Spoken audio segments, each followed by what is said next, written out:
Hello friends, good morning. मैं हूं मनीष कुमार शर्मा और एक बार फिर से हूं अपने इस चैनल ज्ञान का सागर पर। दोस्तों, अगर आपको ये मेरी वीडियो पसंद आती है तो आप हमारे इस वीडियो को सब्सक्राइब करें, ताकि अगर कोई भी वीडियो मैं अपलोड करूं तो उसकी नोटिफिकेशन सबसे पहले आप तक पहुंचे। दोस्तों,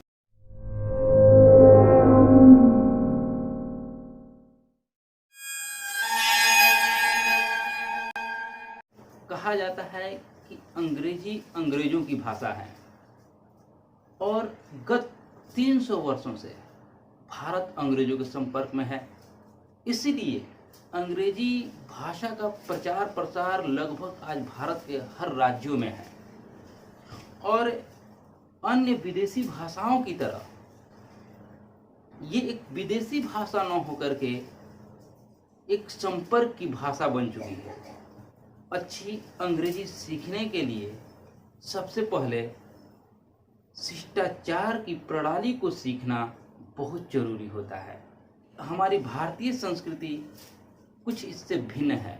जिस प्रकार प्रथम दिन के कोर्स में हमने आपको अभिवादन करने की प्रणाली की अभिव्यक्ति बताई थी, और आज मैं उसी प्रकार इस अपने दूसरे कोर्स में शिष्टाचार की प्रणाली को बताने जा रहा हूं। जैसा कि आप जानते हैं कि अंग्रेजी में बात बात में जी और आप लगाने की प्रथा नहीं है, लेकिन हमारे हिंदी में बात बात में जी लगाया जाता है।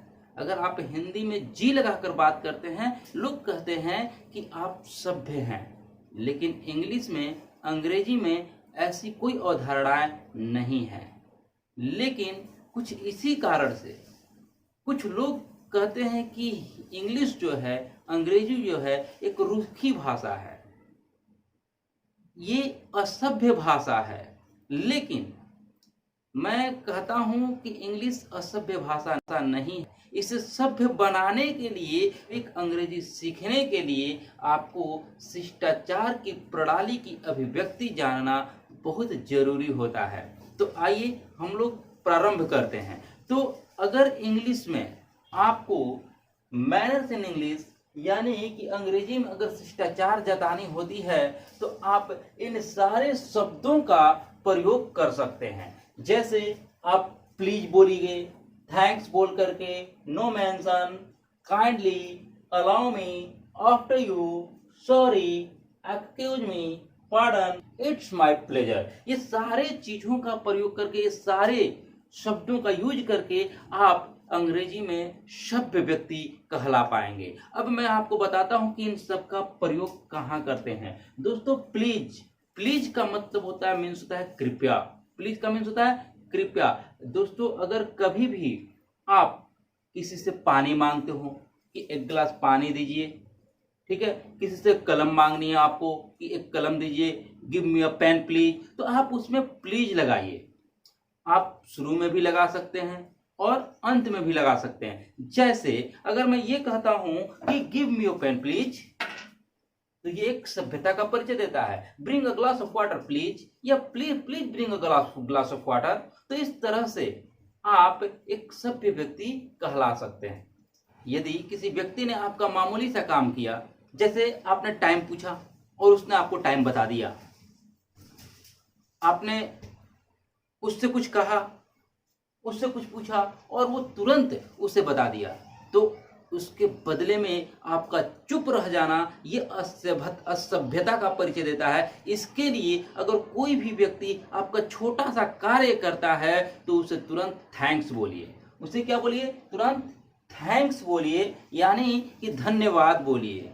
और थैंक्स के बाद अगर आप उसको और भी तहे दिल से ज्यादा शुक्रिया, अधिक शुक्रिया अदा करना चाहते हैं, तो आप उसे बोल सकते हैं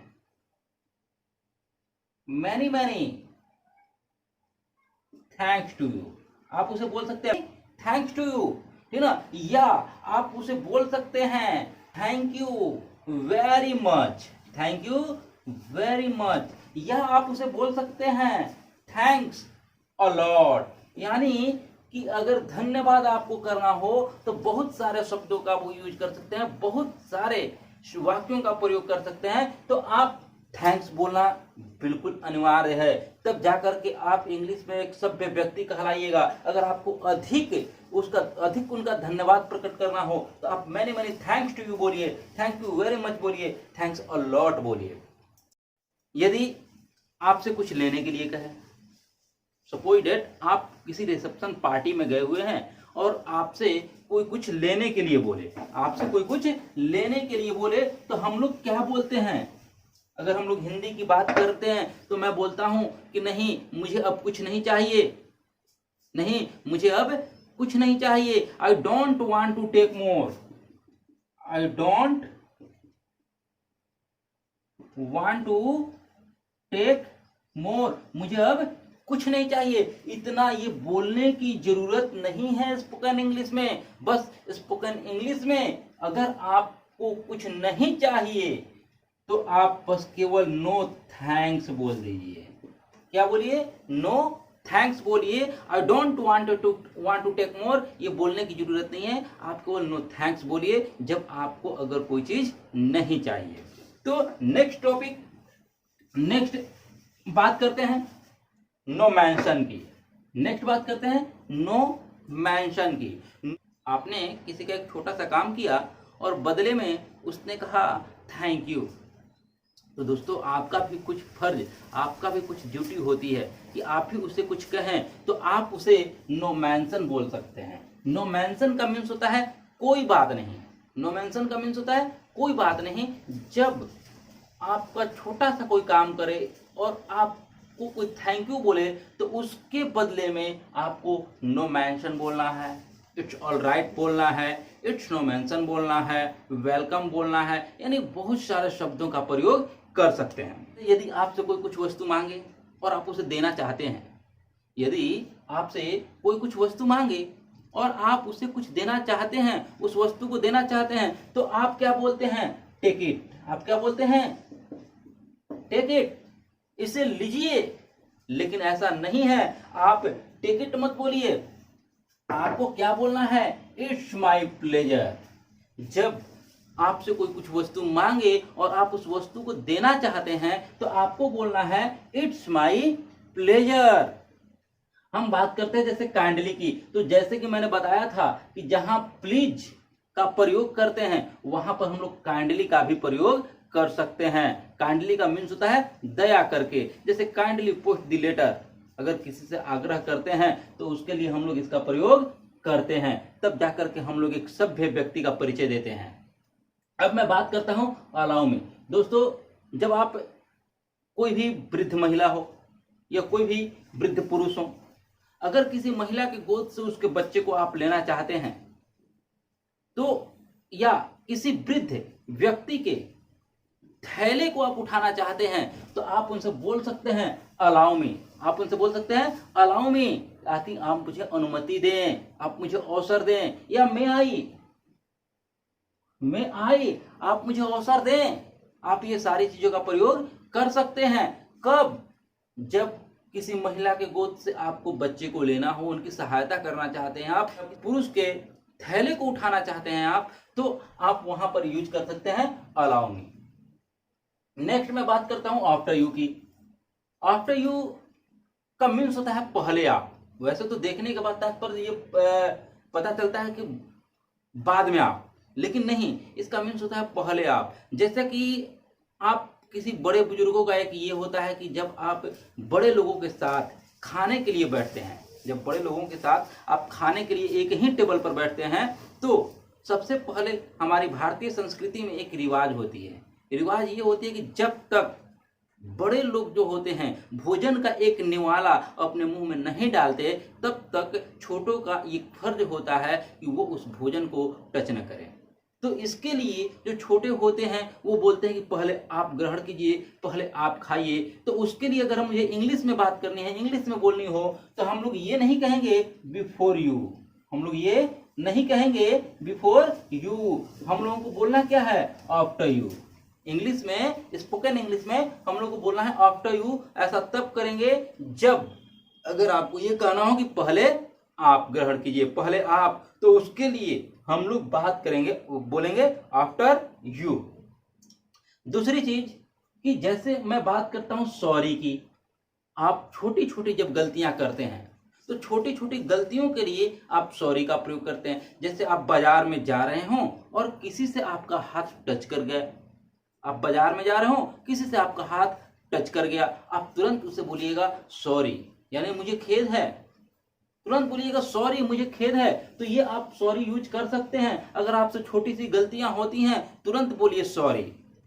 लेकिन अगर आप जैसे मान के चलिए कि आपने किसी को समय दिया हो, आपने किसी को समय दिया हो और आप वहां पहुंचे लेट से, आप वहां पहुंचे उस समय से उपरांत, उस समय के लेट से पहुंचे, देर से पहुंचे, कुछ देर से पहुंचे, आप तुरंत जाकर के बोलिए कि I am sorry I got little late, तो मुझे खेद है मैं देर से पहुंचा, I am sorry I got little late, मुझे खेद है मैं देर से पहुंचा। लेकिन एक्सक्यूज मी का मीन्स होता है माफ करना, आपको माफी मांगनी है, आपको क्षमा मांगनी है। यानी कि जब किसी काम के लिए आपने बोला और उस काम को आपने नहीं किया, उस अपराध को क्षमा करने के लिए आपको एक्सक्यूज मी बोलना चाहिए। अब जैसे मान के चलिए कि आपने किसी को समय दिया और उस दिन आप गए ही नहीं, आपने किसी को सोमवार को समय दिया, मंगलवार को समय दिया कि मैं मंगलवार को आपसे मिलने आऊंगा, और आप उस दिन उनके पास गए ही नहीं, और आप जब अगले दिन गए तो आप उनसे बोलेंगे एक्सक्यूज मी, आप उनसे बोलेंगे एक्सक्यूज मी मुझे क्षमा कर दीजिए, आई am sorry I can't make it that day. आप बोल सकते हैं कि excuse me I am sorry I can't make it that day. तो आप इस तरह से एक्सक्यूज मी का प्रयोग कर सकते हैं। दूसरी चीज ये होती है दोस्तों कि जब आप किसी सभा में बैठे हों और एक व्यक्ति अपनी बातों को रख रहा हो और वो आप उनकी बातों को सुन नहीं पा रहे हों, आप उनकी बातों को सुन नहीं पा रहे हो, तो आप बोलते हैं कि speak loudly I can't hear anything, speak loudly I can't hear anything, जोर से बोलिए मुझे कुछ सुनाई नहीं देता। तो लेकिन ये आपको बोलने की जरूरत नहीं है, आप उसके बदले में बस केवल बोल सकते हैं पार्डन। अगर इतना कर दीजिएगा इसका मतलब सामने वाला समझ जाएगा कि आपको उसकी बातों को सुनाई नहीं देता है। जोर से बोलिए मुझे कुछ सुनाई नहीं देता, speak loudly I can't hear anything, ये ध्यान पे रखना है। अगर इन सारे शब्दों का अगर मैं प्रयोग करता हूं, अगर हम लोग प्रयोग करते हैं, तो ध्यान पे रखिएगा हम लोग एक सभ्य व्यक्ति का परिचय देंगे। ये इंग्लिश में मैनर, ये शिष्टाचार को झलकाता है। जैसे कि अब मैं बात कर रहा था एक्सक्यूज मी की, जैसे आप बाजार में जा रहे हो, आप रास्ते में जा रहे हो, रास्ते में कोई खड़ा है, आप उनसे बोल सकते हैं कि एक्सक्यूज मी साइड प्लीज। जैसे अगर कोई दरवाजे पर खड़ा हो और आपके पास जाने के लिए अंदर रास्ता ना हो, आप उनसे बोल सकते हैं एक्सक्यूज मी। अगर चार लोग आपस में बात कर रहे हो, मान के चलिए रमेश, सुरेश, महेश और दिनेश, चार लोग आपस में बात कर रहे हो, रमेश, सुरेश, महेश और दिनेश। आपको काम है सुरेश से, तो आप जब काम है सुरेश से, तो आप सुरेश से एक्सक्यूज मी नहीं बोलेंगे, आप रमेश, महेश और दिनेश से जाकर बोलेंगे कि एक्सक्यूज मी प्लीज 1 मिनट, तब जाकर के सुरेश से कहेंगे लिसन टू मी। तो ये ध्यान देना बहुत जरूरी होता है। तो इस तरह से आप सभ्यता का परिचय दे सकते हैं।